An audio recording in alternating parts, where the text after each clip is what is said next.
Hello friends, आज की हम अपने इस वीडियो में शिक्षा और दर्शन के बीच संबंध देखेंगे, यानी कि relation between education and philosophy को देखेंगे।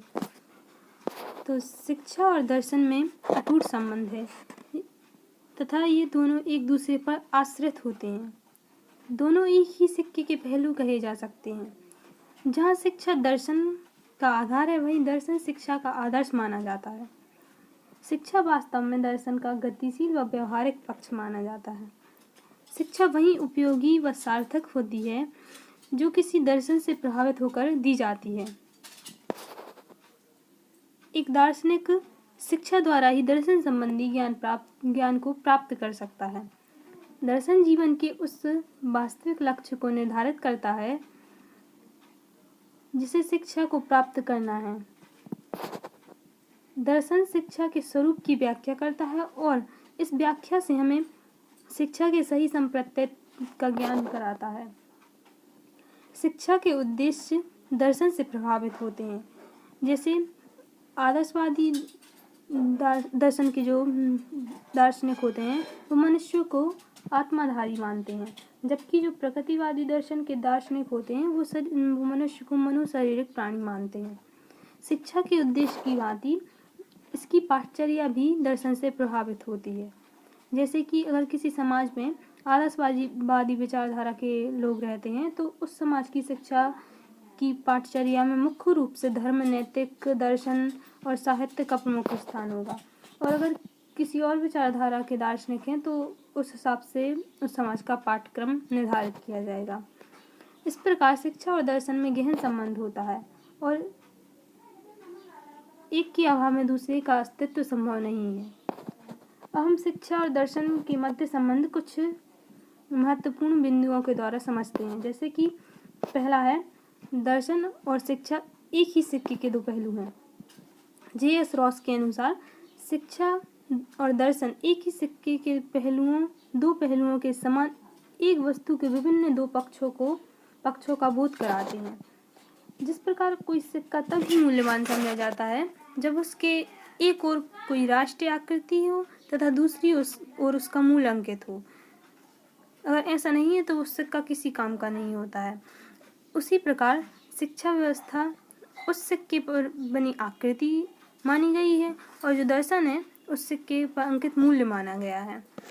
तो शिक्षा व्यवस्था दार्शनिक चिंतन पर आधारित होती है और दर्शन शैक्षिक विचारधारा पर आधारित होता है।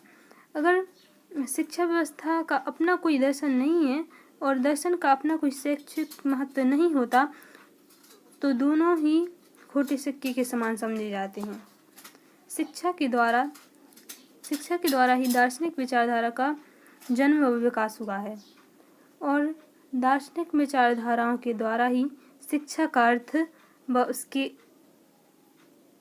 अन्य अंगों के स्वरूप का निर्धारण होता है।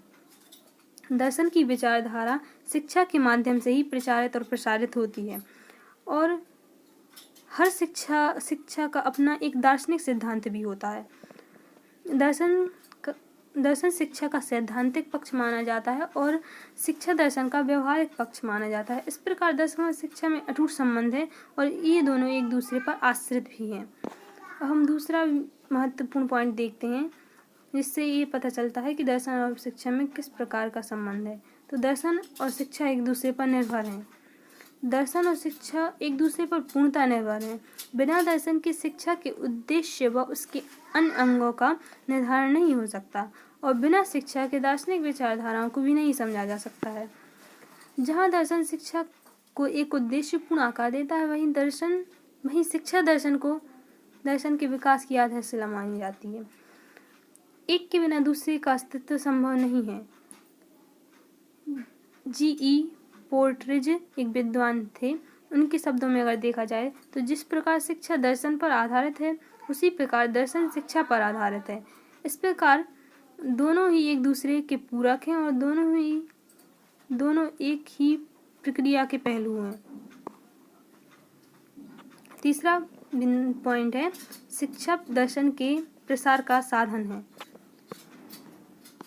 जहाँ एक ओर शिक्षा दर्शन के निर्माण की आधारशिला है, वहीं दूसरी ओर दर्शन के प्रसार का सर्वोत्तम साधन भी है। दर्शन के जो गुण रहस्य होते हैं उनको शिक्षा के माध्यम से ही समझा जा सकता है और समझने के पश्चात शिक्षा के माध्यम से ही इनका प्रचार और प्रसार किया जा सकता है। शिक्षा दर्शन को समझने व इसके प्रचार प्रसार में भी सहायक होती है। इस प्रकार शिक्षा दर्शन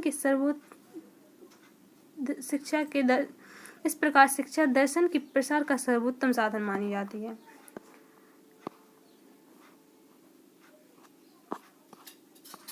तीसरा पॉइंट है शिक्षा दर्शन के प्रसार का साधन है। जहाँ एक और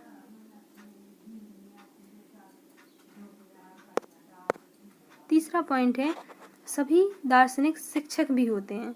जैसे प्राचीन काल से वर्तमान तक हम देखते आ रहे हैं कि जो शिक्षा और दर्शन का, अगर हम प्राचीन काल से वर्तमान काल तक की शिक्षा और दर्शन के इतिहास पर दृष्टि डालें तो हमें पता चलता है कि लगभग जो सभी दार्शनिक हैं वो शिक्षक भी रहे हैं। प्राचीन काल में जहाँ सुकरात, प्लेटो, अरस्तु आदि दार्शनिक शिक्षक रहे हैं, वहीं आधुनिक काल में अगर देखें तो Locke, John Dewey, Rousseau, Froebel, Rabindranath Tagore, Swami Vivekananda, Aurobindo Swami आदि दार्शनिक भी शिक्षक रहे हैं कहीं ना कहीं। वास्तव में हर दार्शनिक शिक्षक होता है क्योंकि वह अपने दार्शनिक विचारों के द्वारा दूसरों को शिक्षित करता है। चौथा पॉइंट है दर्शन शिक्षा की रूपरेखा को निर्धारित करता है। शिक्षा की रूपरेखा व उद्देश्य दर्शन ही निर्धारित करता है। बिना दार्शनिक रूपरेखा व उद्देश्य के शिक्षा मूल्य विहीन मानी जाती है। वास्तव में हर शिक्षा दर्शन से प्रभावित होती है। शिक्षा सिद्धांत दर्शन सिद्धांत पर आधारित होता है। दर्शन को आधार बनाकर ही शिक्षा के उद्देश्य, पाठचर्या, शिक्षण विधि, पुस्तकें, अनुशासन आदि का निर्धारण किया जाता है। दर्शन की विविध विचारधाराओं ने शिक्षा की रूपरेखा को देश, काल व परिस्थिति के अनुसार प्रभावित करके इसका निर्धारण किया है। पांचवा पॉइंट है शिक्षा और दर्शन का जीवन से अटूट संबंध है। दर्शन व शिक्षा दोनों का जीवन से अटूट संबंध माना गया है। J.S. रॉस के अनुसार दर्शन जीवन का विचारात्मक पहलू है जबकि शिक्षा जीवन का क्रियात्मक पहलू है। जीवन के सुचारू और उद्देश्यपूर्ण संचालन में दर्शन और शिक्षा दोनों का ही महत्वपूर्ण स्थान होता है। जहाँ दर्शन जीवन के उद्देश्यों का निर्धारण करता है वहीं शिक्षा उन उद्देश्यों को प्राप्त करने में सहायक होती है। दोनों का ही लक्ष्य मानव जीवन के विकास में योगदान देना होता है। इस प्रकार दर्शन और शिक्षा दोनों ही उद्देश्यपूर्ण जीवन के लिए अति आवश्यक माने जाते हैं और दोनों का ही जीवन से गहरा संबंध होता है। शिक्षा भाषा को जन्म देती है, भाषा विचार व चिंतन को जन्म देती है और विचार व चिंतन दर्शन को जन्म देते हैं और दर्शन जीवन का अंतिम लक्ष्य का निर्धारण करता है। इस प्रकार शिक्षा और दर्शन का जीवन से अटूट संबंध है। छठवां पॉइंट है शिक्षा दर्शन को सक्रिय बनाने में सहायक है। शिक्षा दर्शन को सक्रिय बनाती है। दार्शनिक विचारधारा का प्रचार प्रसार शिक्षा के माध्यम से ही संभव है। शिक्षा दर्शन के वास्तविक उद्देश्यों से जन सामान्य को अवगत कराती है। बिना शिक्षा के दर्शन के उद्देश्यों व लक्ष्यों की प्राप्ति नहीं की जा सकती है। शिक्षा ही इसे सक्रिय बनाती है और इसके प्रचार प्रसार का माध्यम बनती है। शिक्षा ही दर्शन को उचित अनुचित, नैतिक अनैतिक, वांछनीय अवांछनीय, शुभ अशुभ, आत्मा परमात्मा आदि का ज्ञान प्राप्त करने का माध्यम बनती है और इस प्रकार ज्ञान में सक्रियता उत्पन्न करती है।